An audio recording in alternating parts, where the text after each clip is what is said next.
paralun ka Gusti nu maha suci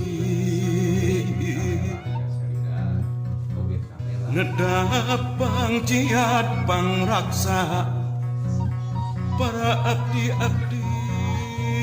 seni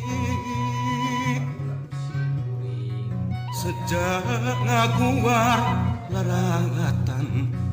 titis waris ini hakim ngembakeun jalan daratan katampian kesan mandi kaleuwih sifat tahunan leuwih nu ngaruncang diri-diri anu sakiwari rek muru lulurung tujuh ngaliwat ka pajajaran pongan hayang pulang